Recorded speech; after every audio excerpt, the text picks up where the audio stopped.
అనిపించింది మొట్టమొదటిసారి ఫ్లైట్ ఎక్కి చైనా వెళ్ళటం? మీ ఇంట్లో వాళ్ళు, ఆ! మీ అసలు మీ ఫాదర్, మదర్ వాళ్ళందరూ ఏమనుకున్నారు? ఏమన్నారు నీతోని? అసలు వాళ్ళు ఇంకా మొత్తం ఫోన్ చేసి ఫ్యామిలీస్‌కి, రిలేటివ్స్‌కి అందరికీ ఫోన్ చేసి చెప్పి అసలు వాళ్ళు చాలా హ్యాపీ మేడం. ఇంటర్నేషనల్ సెలెక్ట్ అయినప్పుడు యాహ్! అసలు మా యాహ్! డ్యాడీ అయితే ఏడ్చేశారు. ఎక్స్‌పెక్ట్ చేయలేదు. కానీ అక్కడికెళ్ళిన 1 ఇయర్‌కి ఇంత మంచిగా రిజల్ట్ వచ్చింది అని చెప్పేసి హ్యాపీగా ఫీల్ అయ్యారు. తర్వాత అక్కడికెళ్ళాక ఫుడ్‌కి చాలా సఫర్ అయ్యాం మేడం. అసలు మేము తినలేదు అక్కడ ఉన్నన్నాళ్ళు ఫ్రూట్స్ హ్మ్. తింటూనే ఉన్నాము. ఆ ఫుడ్ సెట్ అవ్వలేదు అవును. మాకి. అవును. క్లైమేట్ సెట్ అవ్వలేదు. టా మేము ఇక్కడ ఇండియన్ టైమ్‌కి మెయింటైన్ చేసుకునేవాళ్ళం. హ్మ్. అంటే నైట్ 1:00కి అలా పడుకునేవాళ్ళం. టైం సెట్ అవ్వక. యాహ్! యాహ్! లంచ్ టైమ్‌కి లేచేవాళ్ళం. ఫుడ్ ఏం ఓన్లీ ఫ్రూట్స్ తినుకుంటూ అసలు ఫుల్ నీరసం వచ్చేది. అసలు హ్మ్. ట్రాక్‌లోకెళ్ళి పరిగెత్తడానికి కూడా అంత ఓపిక ఉండేది కాదు. ఏం తినట్లేదు. అంటే కాంపిటీషన్‌కి 1 వీక్ ముందు ఎళ్ళిపోయాం మేము. హ్మ్. అట్లయ్యి ఆ 1 వీక్ సరిగ్గా ఫుడ్ తీసుకోలేకపోవడం వల్ల మేము కాంపిటీషన్‌లో చేయలేకపోయాం సో, మరి సరిగ్గా కూడా. దీని నుంచి నువ్వేం తెలుసుకున్నావు? ఇప్పుడు ఎక్కడ ఏది దొరికితే అది తినాలని తినాలి. తెలుసుకున్నావా? ఖచ్చితంగా అదే నేర్చుకున్నాను. మరి తర్వాతన తిన్నావా లేదా? ఇంకా ఆ! ఫ్రూట్స్‌తో మీద ఉన్నావా? ఇక్కడికొచ్చాక ఏమేం అంటే అన్నీ అలవాటు చేసుకుంటూ ఉన్నాను మేడం. Very taste good. కోసం గాకుండా తినాలి. తింటేనే పరిగెడతాము మంచి అని. న్యూట్రిషన్ ఉండాలి కదా! ఆ! లేకపోతే స్ట్రెంగ్త్ ఎక్కడి నుంచి వస్తుంది? అవును మేడం. నువ్వు చెప్పు రజిత. నీ ఫస్ట్ ఇంటర్నేషనల్ నాది ట్రిప్ కాదు, ఇంటర్నేషనల్ గేమ్ ఎక్కడ? ఫస్ట్ నేనెళ్ళింది నైరోబి మ్యామ్. హ్మ్. నైరోబి అక్కడ అంటే 4x400 రిలే చేయడానికి. అదే ఫోర్త్ ప్లేస్ వచ్చింది మ్యామ్ హ్మ్. అక్కడ. సెకండ్ వచ్చేసి 2022లో సౌత్ అమెరికా ఎళ్ళాం. హ్మ్. సౌత్ అమెరికాలో మేము ఫైనల్ దాకా ఎళ్ళాం మ్యామ్. ప్లేస్ ఉండేది డెఫినిట్‌గా సెకండ్ గాని, థర్డ్. ఒక అమ్మాయికి లెగ్ బాలే. ఓకే. లెగ్ వల్ల సో, ఆమె కూడా మంచిగా చేయలేదు. అందువల్ల ప్లేస్ పోయింది. ఓకే. ఫైనల్స్ దాకా ఎళ్ళొచ్చు. సో, ఈ 2 చోట్లకెళ్ళావు. 2 ఎలా చోట్లకెళ్ళాం. ఉందా ఎక్స్‌పీరియన్స్ నీకు? అంటే నువ్వు కూడా ఏం ఫస్ట్ తినలేదా ఈమెలాగా? లేదు మ్యామ్. నేను తిన్నాను. తిన్నావా? ఓకే. తిన్నాను. ఆ!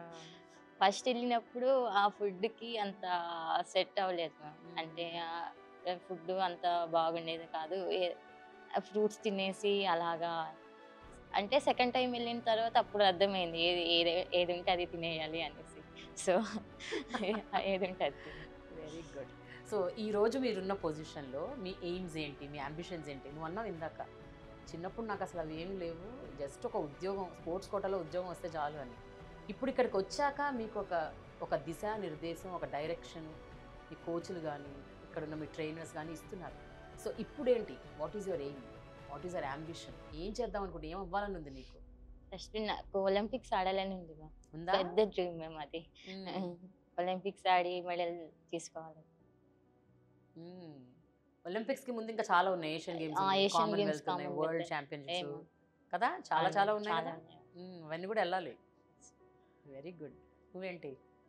నాకు కూడా ఒలింపిక్స్ మ్యామ్. డ్యాడీ నాకు పెట్టారు ఆ గోలు ఓహ్! ఒలింపిక్స్ అని డ్యాడీ టార్గెట్ చెప్పేసి. పెట్టాడా? ఆ! హ్మ్. నేను వరల్డ్ యూనివర్సిటీకి సెలెక్ట్ అయినప్పుడు ఇది పోతే పోయింది. హ్మ్. ఇది మనం మనం ఒలింపిక్ కూడా నువ్వు ఆడాలి ఏదో ఒక రోజు అనేసి అన్నారు మేడం. ఈ ఈ ఇయర్ సాఫ్‌కి ప్రిపేర్ అయితున్నాను. ఓకే. నెక్స్ట్ రాబోయే ఏషియన్స్‌కి నా మెయిన్ టార్గెట్ మేడం. ఏషియన్స్‌కి ప్రిపేర్ అవుతున్నాను. హ్మ్. అలాగే ఇప్పుడొచ్చే రాబోయే ఒలింపిక్స్ 2026కి మంచిగా ట్రైనింగ్ చేసి ఎలాగైనా సెలెక్ట్ అవ్వాలని. ఒక విషయం చెప్పండి. మీలాగా ఒక హంబుల్ బ్యాక్‌గ్రౌండ్ నుంచి వచ్చిన వాళ్ళు చాలా మందిలో టాలెంట్ ఉంటుంది. అంటే కొంతమందికి వాళ్ళ టాలెంట్ వాళ్ళకి తెలియకపోవచ్చు. కొంతమంది పేరెంట్స్ గుర్తించి ఎంకరేజ్ చేస్తారు. ఏదున్నా సరే అలాగ టాలెంట్ ఉన్న వాళ్ళకి మీరేం చెప్తారు? మీ వ్యక్తిగత ఎక్స్‌పీరియన్స్‌తో అలాంటి అమ్మాయిలకు కావచ్చు, అబ్బాయిలకు కావచ్చు, వాళ్ళు ఆగకుండా ఉండాలంటే ఏం చేయాలి? మీరేం చెప్తారు? మీ ఎక్స్‌పీరియన్స్‌తో మీరేం చెప్తారు? నువ్వు మనకు చెయ్యాలి అంటే నీ చేతిలో ఉన్నది ఈ సమయం మాత్రమే. నువ్వు ఇప్పుడు చేయగలిగితేనే ఎన్ని అడ్డంకులున్నా ప్రతి ఒక్కరికి ఉంటాయి ప్రాబ్లమ్స్. కానీ ప్రతిదానికి చిన్న ఛాన్స్ అన్నా ఉంటది చేయడానికి. సో, నువ్వు ఆ ఛాన్స్‌ని ఎతుక్కొని ఈ సమయం దాటిపోయే లోపలే నేను మళ్ళీ ఫ్యూచర్‌లో ఆ రోజు చేయలేకపోయానే రిగ్రెట్ అన్నది అవ్వకూడదు. రాకుండా ఉండాలంటే ఇప్పుడున్న దానికి ఏ చిన్న ఛాన్స్ ఉన్నా వదలకుండా ఎన్ని ప్రాబ్లమ్స్ అయినా ఫేస్ చేసి నువ్వు ముందుకెళ్ళాలి అని చెప్తాను. సో, మీ ఎక్స్‌పీరియన్సే దానికి. ఆ! అంతే కదా రజిత? అంతే. మీరు కూడా ఆగలే కదా ఎక్కడ? లేదు. హ్మ్. సో, నీకెవరన్నా అలా తెలుసా? నీ స్కూల్ ఫ్రెండ్స్ కానీ, మీ ఊర్లో వాళ్ళు కానీ ఎవరైనా ఇట్లా నీలాగా టాలెంట్ ఉండి అక్కడే ఆగిపోయిన వాళ్ళు ఎప్పుడైనా వాళ్ళకి చెప్తుంటావా? ఎస్ మ్యామ్, చెప్తూ ఉంటాం. అంటే ఫస్ట్ ఆఫ్ ఆల్ వాళ్ళ అంటే అమ్మ నాన్నలు వాళ్ళే సపోర్ట్ చేస్తేనే ముందు రాగలుగుతాం. వాళ్ళ సపోర్ట్ లేనిదే మనం ఏమి చేయలేము. సో మా సైడ్ ఏంటంటే మనం ఏం చేస్తాం, మనకేం రాదు అనేసి అలా కొంతమంది చెప్తూ ఉంటారు. వాళ్ళు ఇంకా డల్ అయిపోయి ఇంకా ఏం చేయలేరు. సో నేను చెప్పేది ఏంటంటే అంటే పేరెంట్స్కే అంటే పిల్లలది తెలుసు.